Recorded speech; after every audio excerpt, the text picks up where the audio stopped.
Yeah, I'm recording now. Okay.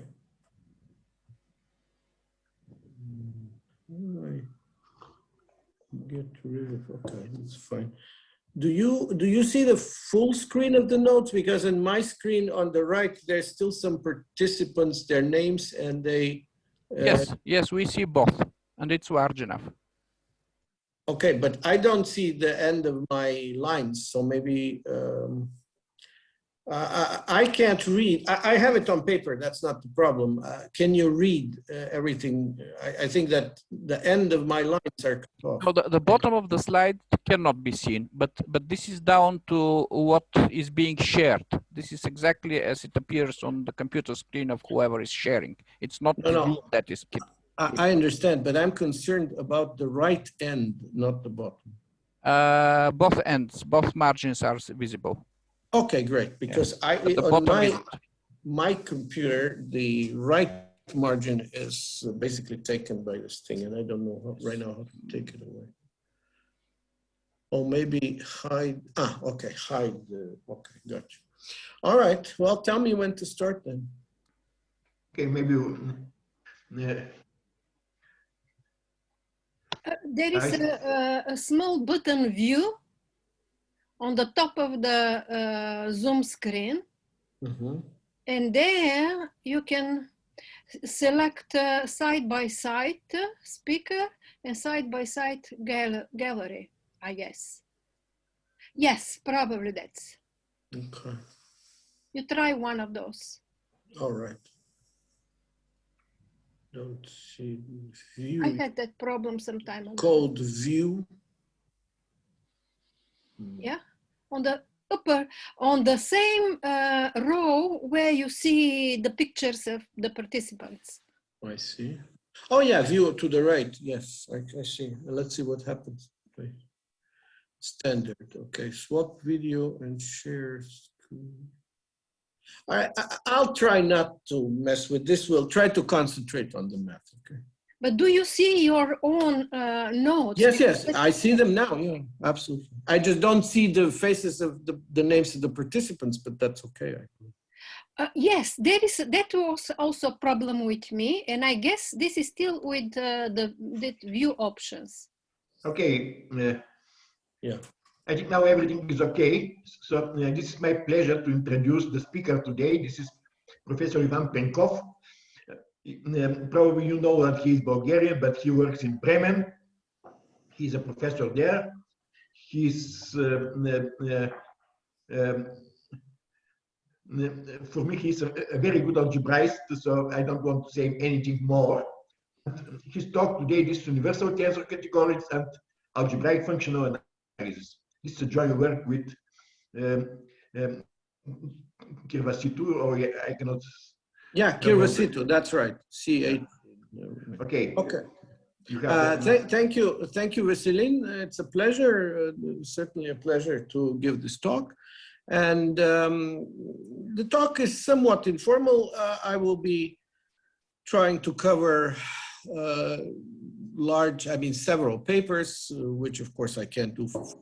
So basically, I'll give you an overview of some results, just stating the results. Also, the title is a bit of a stretch because my original aim was to study categories of representations of certain Lie algebras, infinite Lie algebras, but I think that at the end we have something which may appeal to algebraists which do not study just Lie algebras, because we end up with certain universal tensor categories with certain universality property.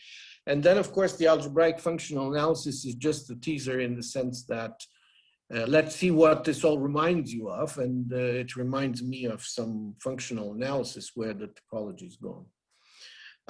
Okay, so I start with the background. So the field is an algebraically closed field of characteristic 0, but I just write C for simplicity.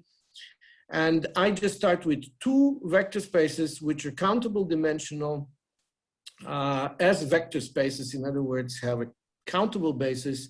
And this is not a basis of a Hilbert space, but just usual vector space basis.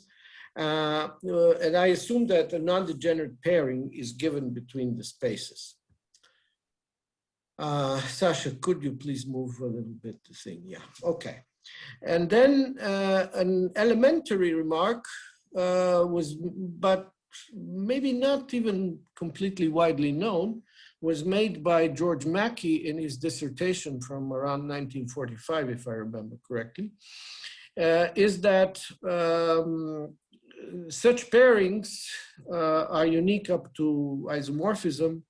And in elementary language, this means that if you're given such a pairing, then there is always a basis of V, a base of V, as I write, such that the dual base spans precisely this V lower star space. Therefore, up to isomorphism, there is only one non-degenerate pairing of countable dimensional vector spaces. Now, this is definitely false if you go to higher cardinalities of the basis, and I will leave you as a challenge to find two pairings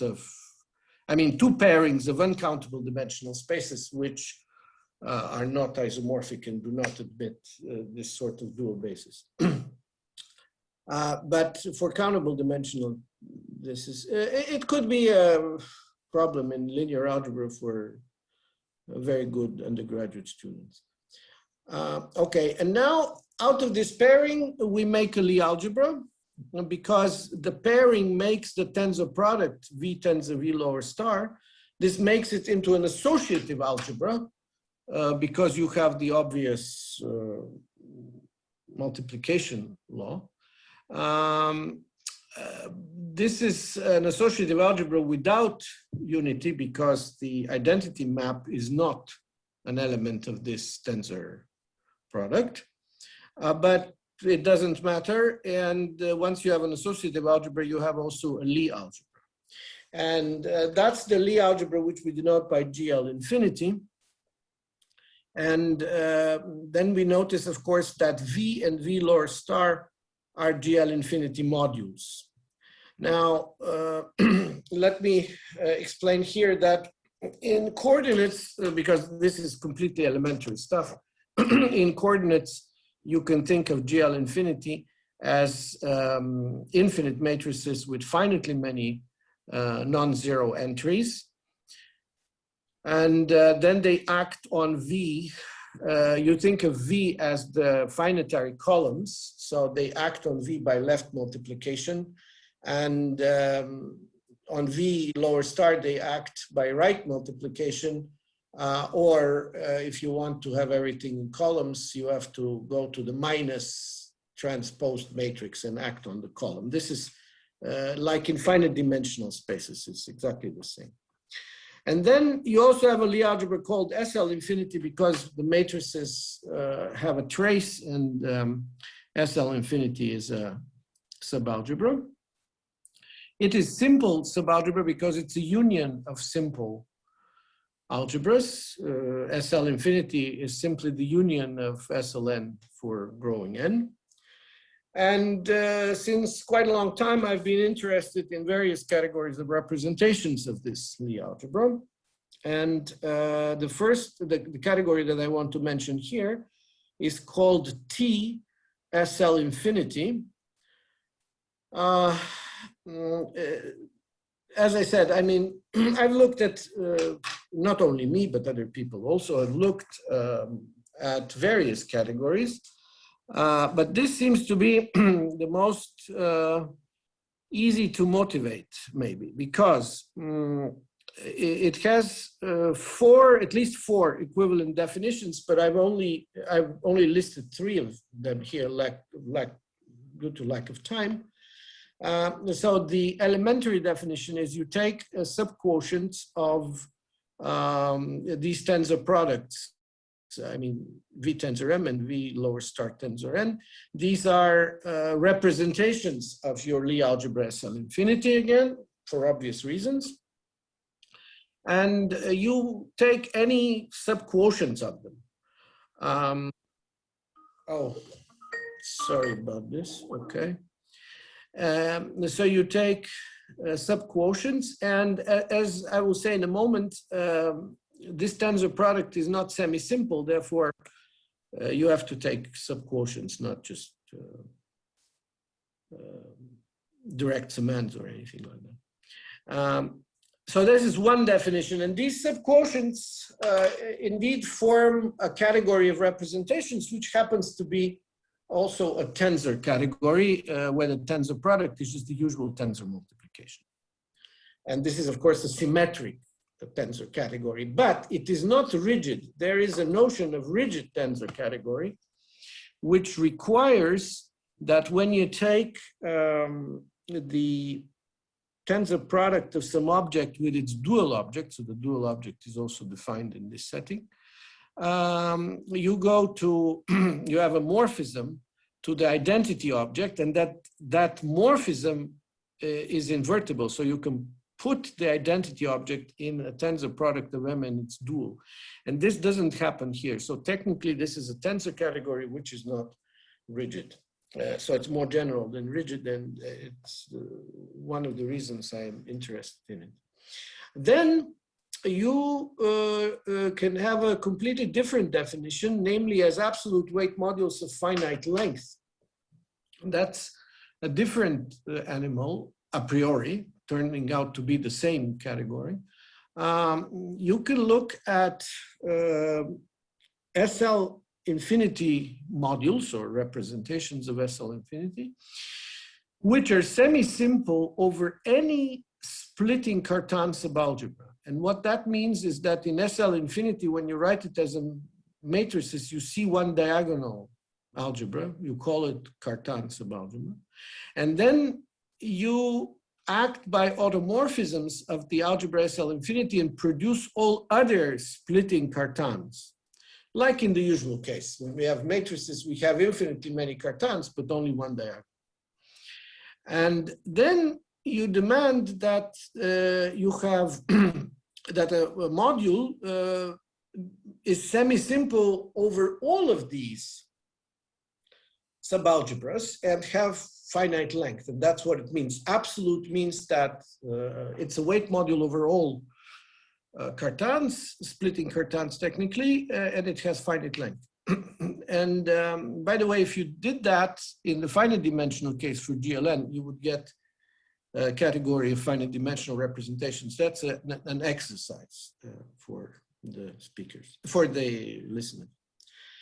And another approach is to define them as weight modules invariant under this group of automorphisms. Please move the page, Sofia. So every automorphism of V, linear, invertible linear operator, has a dual operator which operates on the algebraic dual V upper star of V, but because of the pairing, V lower star is a subspace of V upper star. And you consider only those phis which preserve V lower star and automorphisms of them.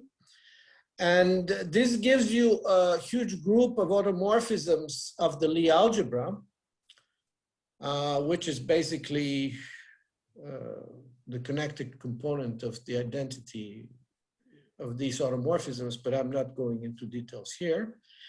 And you may demand that a weight module stays invariant under this group in the sense that the twists by these automorphisms do not yield isomorphic modules. And if you do that, then you get the same category. And then there is another important definition, so, but I will skip it. So you see, one arrives to this category TSL infinity from many points of view, one very elementary one and the other is more involved, and therefore it's an important and interesting category. And I claim there that TSL infinity is an analog of the category of finite dimensional GLN or SLN modules. Well, because all these properties that I give you, if you run them in the finite dimensional case, they will lead to finite dimensional modules. This gives us some idea how to single out. So our Lie algebra SL infinity doesn't have non-trivial finite dimensional modules. But among the zoo of infinite dimensional modules, we now have figured out a category which morally consists of finite dimensional objects, although the modules are infinite dimensional. And now comes the remark that, of course, this category is not semi-simple because the most obvious exact sequence that you see, namely the embedding of SL infinity into GL infinity into the tensor product, and then taking the trace does not split as a sequence of modules because in the middle there is no trivial submodule. Okay, now we can go to the next page.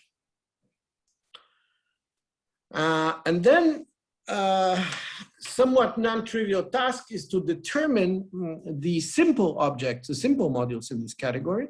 And the answer is rather interesting. They depend on two Young diagrams, which I denote by lambda and mu. And they're constructed in the following way. You have always a Schur functor. So if you have a vector space, and you have a Young diagram. The Young diagram gives you a pattern of symmetrization. So you can symmetrize a certain tensor product and get a representation which I denote by V lambda. So here's an example. So if the diagram is like I have here, the two boxes are above each other, that this is the symmetric product. And if the two boxes are next to each other, this is the exterior product. And more complicated pattern of symmetrization always exists. This is called the V lambda, and the V lambdas are irreducible modules for any lambda. But they're not all. And also then you can do the same procedure to the V lower star because we have these two natural representations. V lower star is no better or worse than V. And we end up with modules V lambda tensor V lower star mu. And these are now tensor products.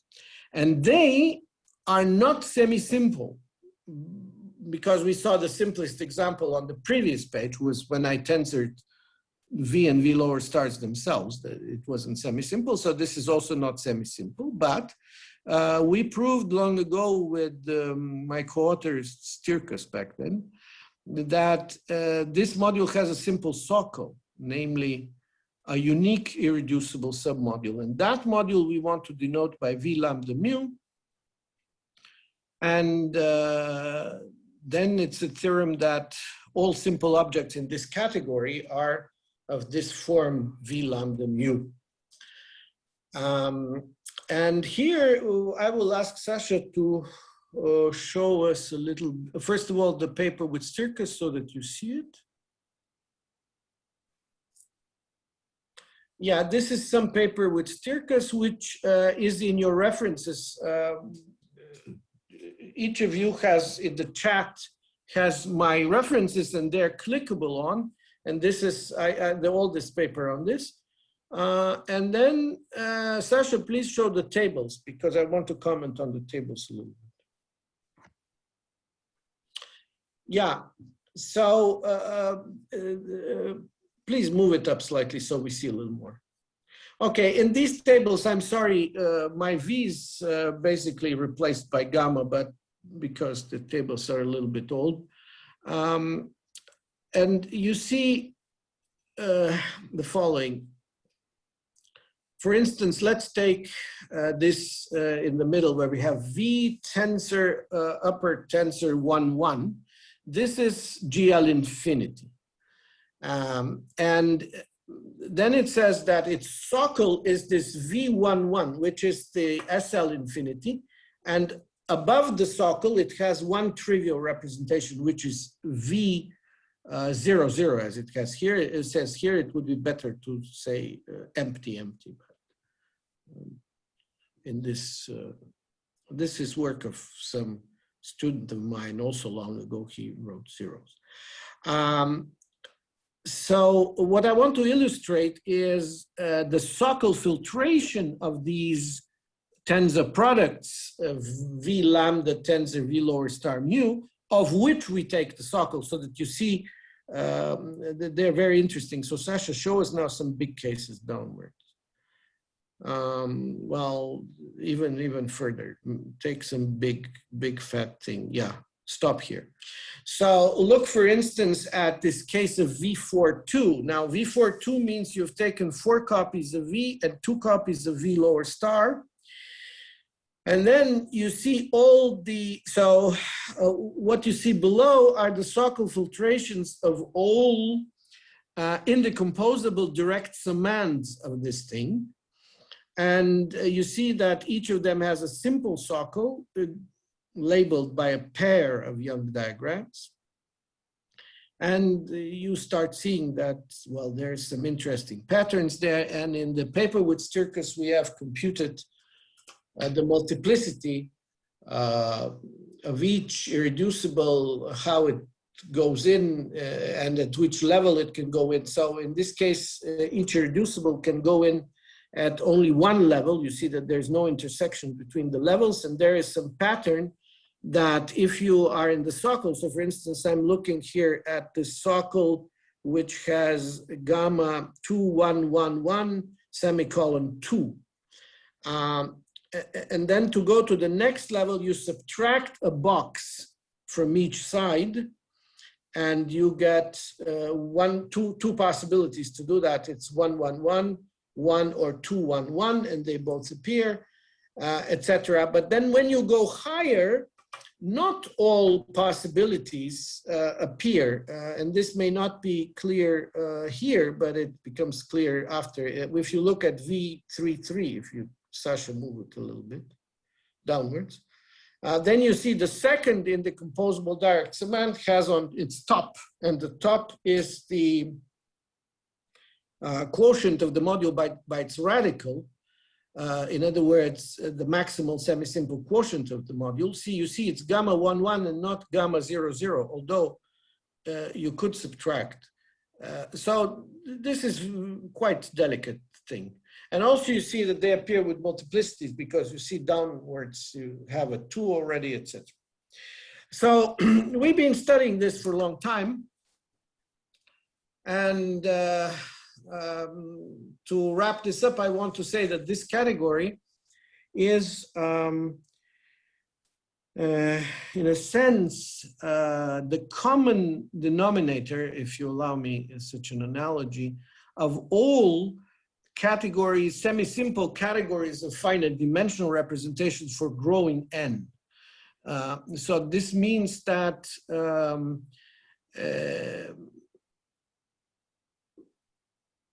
so for different n, those categories are semi-simple, but because the splittings happen slightly differently when you increase the n, at infinity, you get something that's not semi-simple.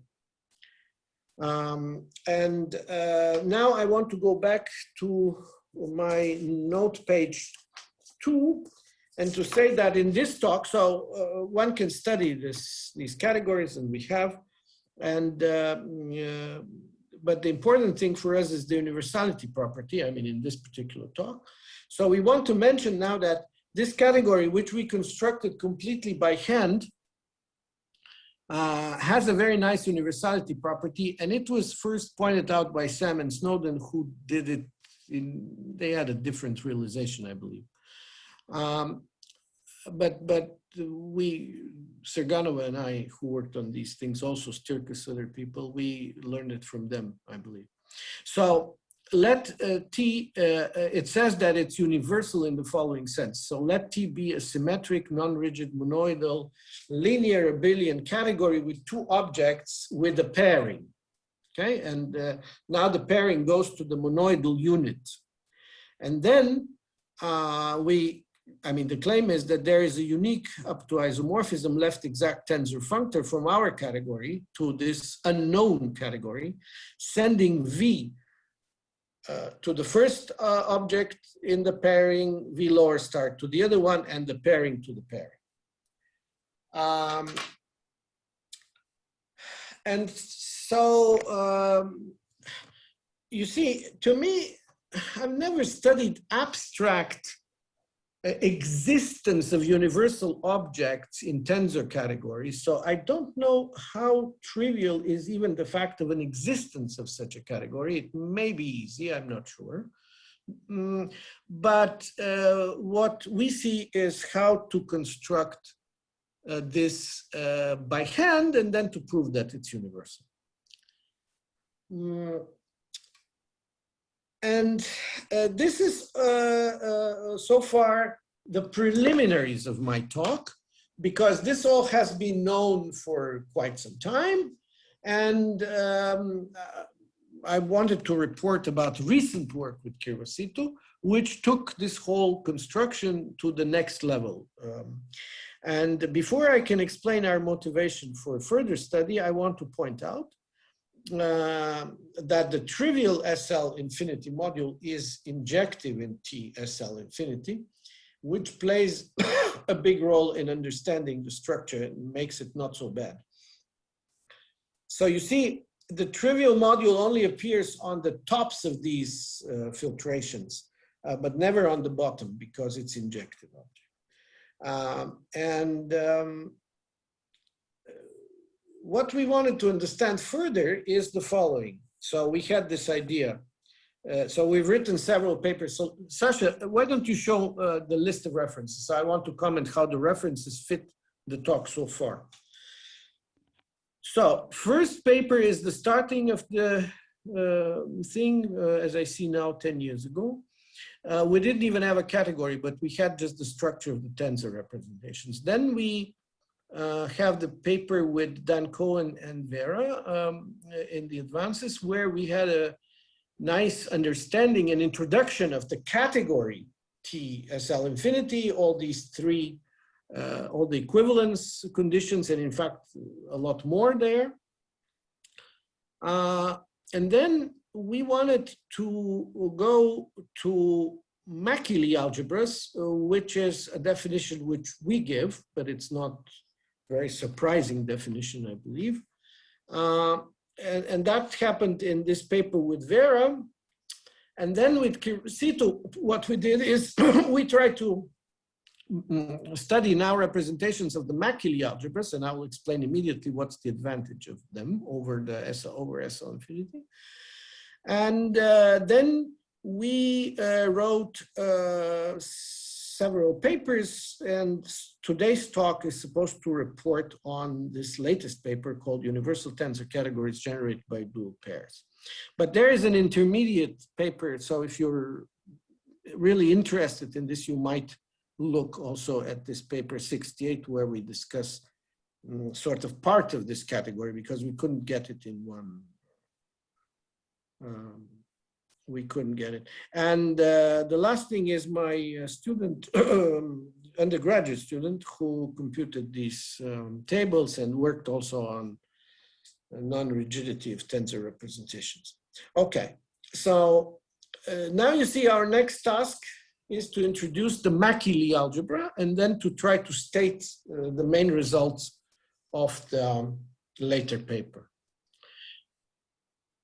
So we want to look now at the following bigger Lie algebra. It will consist, we call it GL Macaulay, and it depends on the pair VV lower star. So these are all endomorphisms of the space V, whose dual endomorphism has V lower star as an invariance of space. And these are now Lie algebra endomorphisms. And this is morally the Lie algebra of that group G, which I introduced.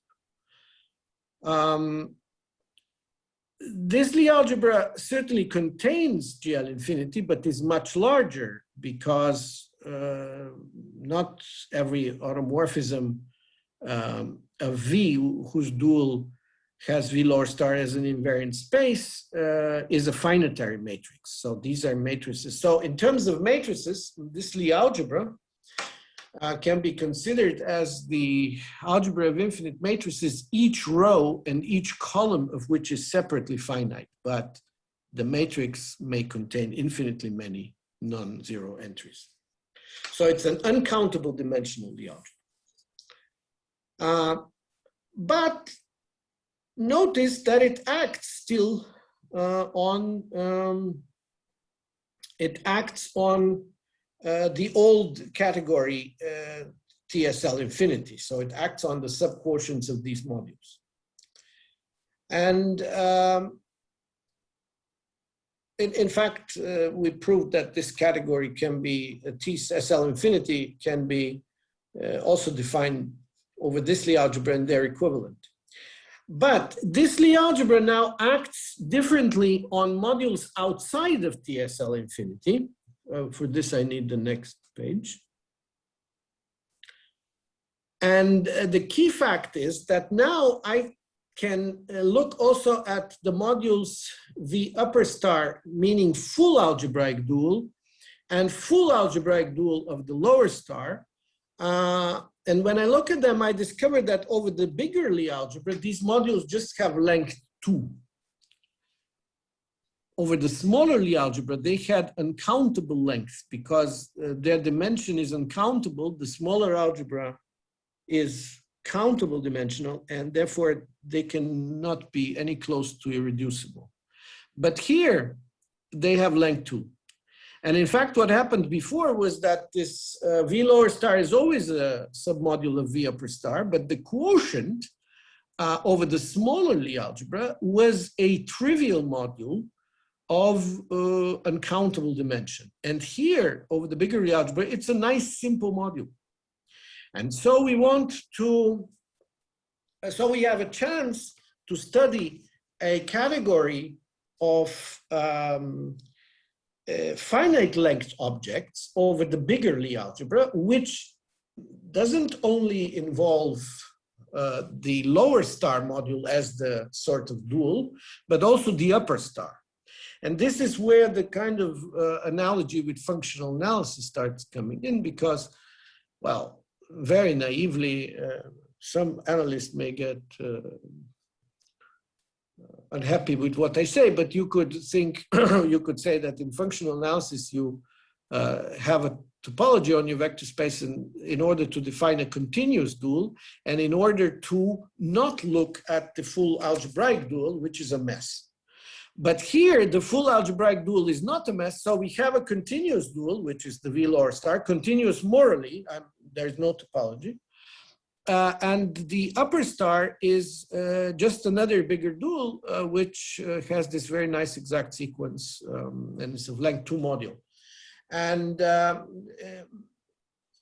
in fact, there are other definitions of Lie algebras where I can make it of any finite length that I want. And this is sort of partly open project, but so in this sense, you get an algebraic analog in which you have a continuous dual, a non-continuous dual, and they all sit in a very nice category.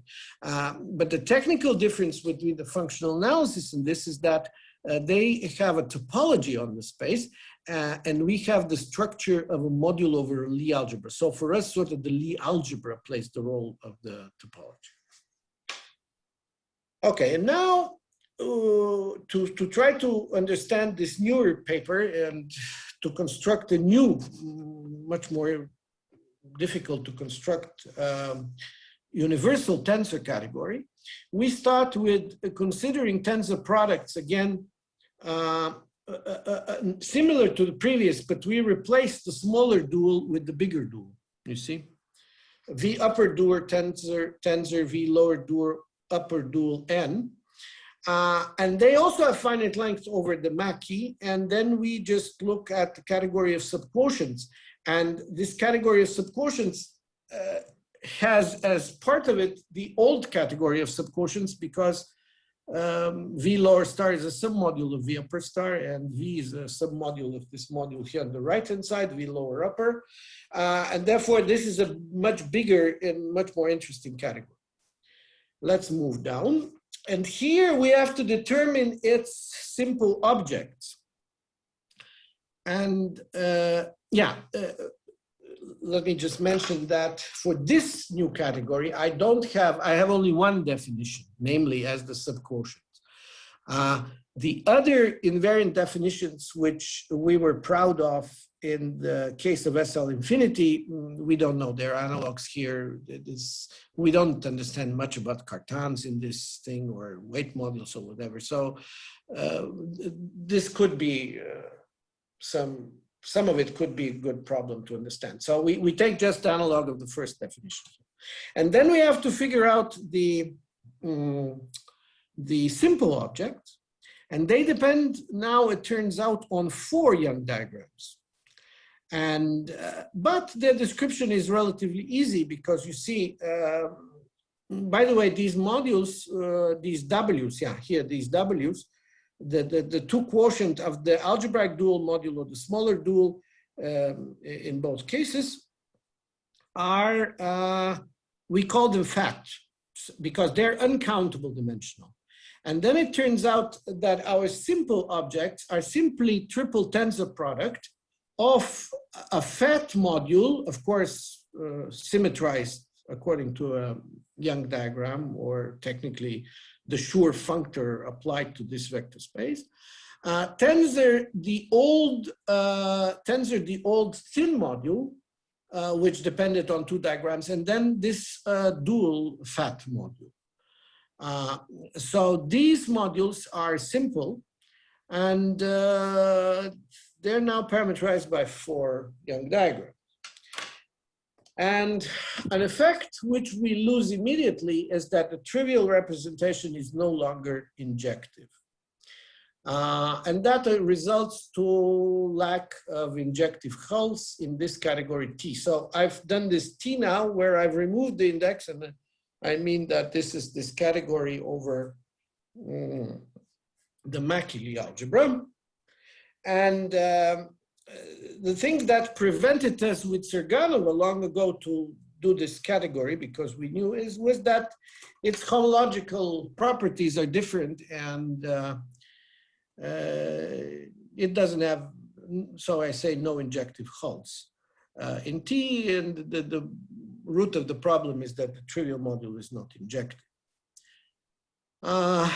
And this is exactly what we now fixed with Chirvasitu this is here an explanation, by the way, let me see. This is an explanation of an exact sequence where C is on the left and the exact sequence doesn't split. So you see, you take C, then you put it in this module Q, which is the tensor product modulo the kernel of the 2 pairings.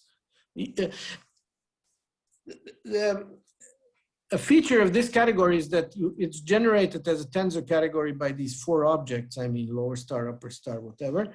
But the pairings, you have no pairing between the 2 largest objects, because you have a pairing between V and its upper star and V lower star and its upper star. But there is no pairing between V upper star and V lower upper. And that's what makes it much more complicated. And therefore, immediately you write the sequence. Well, not immediately, but, and you see that it doesn't split. But then you try to invent a new category, try to understand what is going on. And then you add, you understand what the injective hull of the trivial module should be morally, but it's not an object of your category. And you basically add it and generate a category by that injective hull and the old category. And then it turns out that this solves your problems, because in this new category, you have injective hulls of everybody now. And so what you do is you guess this object I, and this object I is a direct limit of the symmetric powers of that module Q. And right above that formula, there is an explanation of why this makes sense. Because if you trace the definition of Q a little bit, and then you see that there is some natural embedding of sk of q into sk plus 1 of q. So the symmetric powers form a direct or an inductive system, and then you can just take the direct limit. And then it turns out that this object is now injective in the following category. Let's see the next page. Yeah, so you denote now by T.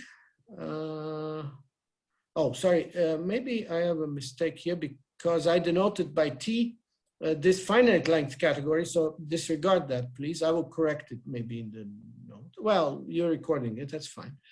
I want to use T for this bigger category, the smallest Grothendieck tensor category containing I and my simple objects. And in general, now the objects will have infinite lengths, but T has enough injectives, and we compute them.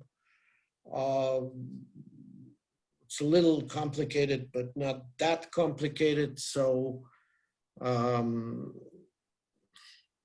this object here on the right is injective. It depends on 4 Young diagrams. And let's see what the definition of V tilde is in the middle. We need to move the page for this a little bit. Oh, no, we didn't need. I thought I might have written it, but no, it's okay. V tilde is just the tensor product. V tilde is V lambda tensor V lower star mu. This was the old injective hull. This was the injective hull of V lambda mu in the first category. And so now we take this and tensor it with the fat guys and tensor it with I. And then this is injective in this category T. And let's go on. And then we prove some results which are technical, that it's a Koszul category, meaning that, I don't know how familiar you with this notion. There is the notion of Koszul algebra, and we've introduced the notion, well, maybe not we, somebody introduced the notion of Koszul category. It's a category in which the X, but basically it's a category which is equivalent to certain category of modules over a Koszul algebra, which means that the X in this category follows some nice patterns, etc. So we prove all of this. And to make the final, put the final idea into this whole brewing pot of ideas, is that we notice that that I, our initial object I, also is a commutative algebra. And well, we represent it as the symmetric algebra of Q modulo some natural ideal, okay? And after that, we can modify our category T. Let's go to the next page, or downwards. No, downwards is fine. Yes, and now we say, therefore, it makes sense to consider the category of I submodules in T, I submodules meaning modules over this associative algebra, with morphisms being morphisms also of I modules or of GI modules, so morphisms of G modules and I modules together. And we denote this category by TI on the left. And that category turns out to be our universal category, not the category T. And then we say the monoidal unit of this category is I. And now, amazingly, we do have a pairing between sort of the images. So we didn't have a pairing between V upper star and V lower upper. But if we tensor the whole thing by I, we have a pairing which lands in I, not in the trivial representation. But because in this new category, I is the monoidal unit, we now finally have a well-defined pairing. And then the main theorem, which we can see a bit. So let's move the page, please. Now the main theorem tells you that this new category is universal in the following sense. So now you take T to be a symmetric monoidal abelian category with two objects, X and Y. But now they have also fixed sub-objects, because morally you think of the X and Y as this V and V upper star. And they had, so they were both dual spaces and they had sub-objects. So now see, in the abstract setting, we just have a filtration of length 2 on each of these objects. And the pairing of the larger ones. Then there exists a unique aptisomorphism left exact monoidal functor from our category, of which you take modules of finite length. So you say Ti fin sending, this is a mistake here. Sorry, this is a typo. Sending not V star, but I tensor V star to X and I tensor V lower star to Y. Then the I tensor VW to the quotient and to the quotient. So I need to put, to tensor these V upper stars and V lower stars with I. Sorry, this is a typo. So everybody goes where they have to go, and the category is universal in this sense. And since I've used now exactly 45 minutes, and you told me, Vesco, that the time is 45 minutes, I will just finish here. I will mention that I still envision a general theorem which would allow me to have a universal tensor category with filtrations, finite filtrations of arbitrary length. But this theorem so far represents only filtrations of length 2. But I haven't come yet to the, well, the technical issues with extending these filtrations, but I have clear ideas how this should be done. So if somebody is interested, may discuss it. So I hope that eventually this theorem should be upgraded to a tensor category, and exactly like this here, but for filtrations of finite length, arbitrary finite length. Thank you very much. Okay, thank you very much for this, for the interesting talk. You can unmute your microphones for a while to say thanks to the speaker. Do you have any questions or comments?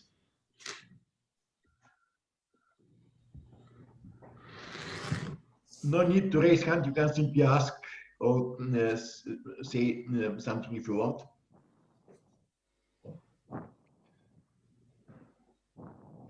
Are there analogs for the other inductive limits, the orthogonal Lie algebra? Is there something interesting to say there? Yeah, they're in the paper. Yeah, they're in the paper. The analogs are in the paper. Yeah, everything is works.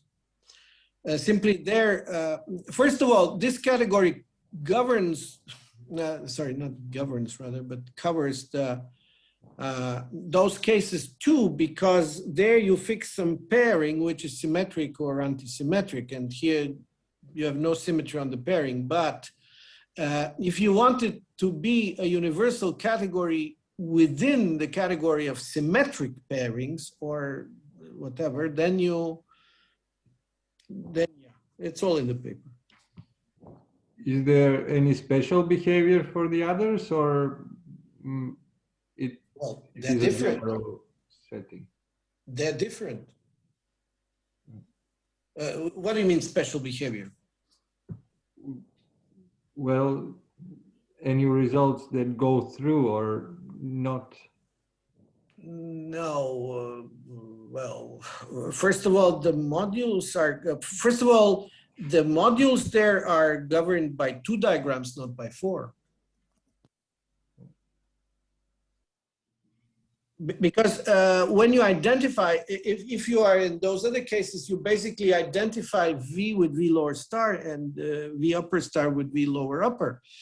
So they're much simpler categories. Oh, and by the way, those two categories are also canonically equivalent, and this is some sort of super results that, well, fixing symmetric pairing on an even dimensional space is the same as an odd pairing on an odd dimensional space and stuff like that. So they're different, they're beautiful. In fact, it's one category, the other one. As is the case for T, I didn't say that, but the original category, you could think that it has two analogs, T orthogonal and T symplectic. It does, but they're canonically equivalent. Thank you. Thank you for asking. Some other questions or comments? May I ask a question? Sure, you can. Yeah, I'm Nikolov.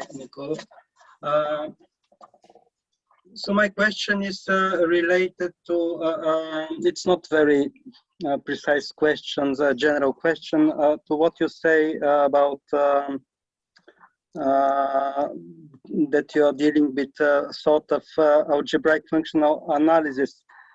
As I know, there is a notion of linear topology on linear spaces, which basically means that the field is taken with a discrete topology, and therefore all finite dimensional linear spaces are also with discrete topology, and for infinite dimensional spaces you have a base at 0 with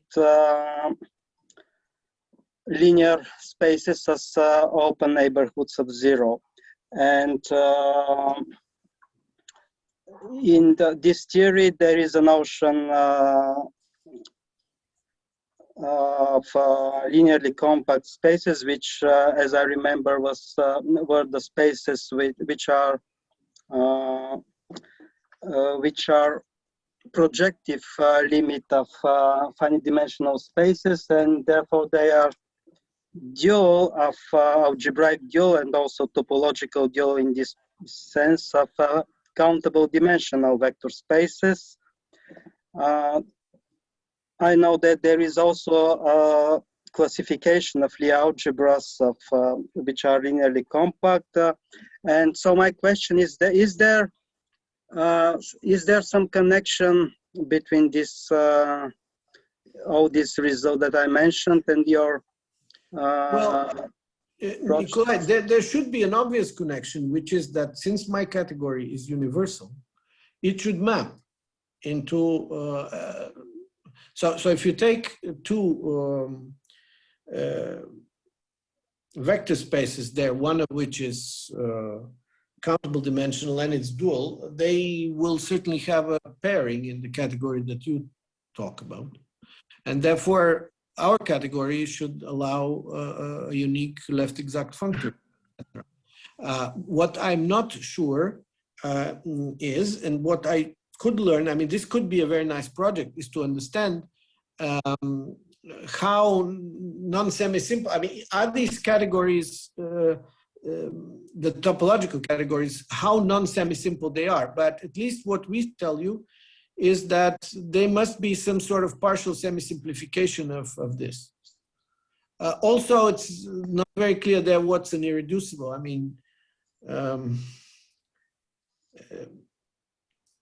we need to discuss this. Yeah, there should be a connection, of course. Okay, thank you. I'm not a topologist, and well, we can discuss it. You know, we need somebody who knows this stuff. Oh, which I mentioned is a topology, but it is in a purely algebraic way done. It's so yeah, all finite dimensional stuff is discrete.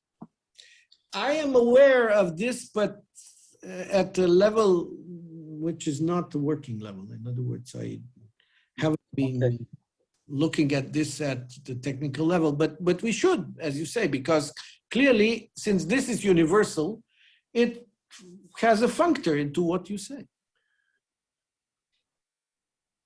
Okay, thank you. Thank Some you. other questions or comments? If not, let's take the speaker once again. And I want to make an announcement. The next talk will be the next Friday, 16th of April, but not at 1 p.m. Bulgarian time, at 4 p.m. Bulgarian time. And it will be presented by Veselin Filev. Recently, he was elected for an associate professor at our institute, and by law he has to present a talk, an introductory talk for his activity up till now and in the future. And this is mathematical physics, and the topic is the holograph principle, motivation and application. So everyone is welcome, of course. It's been announced in the homepage of the institute. I also sent information to the people usually I send, and also the seminar. From the seminar, Ilitsa will send also the messages. So now the seminar is closed, but we can continue to discuss something if you want, or simply to have some chat. Okay, thank you. Thank you again for inviting me. Okay, I will stop recording now. Okay. Fine.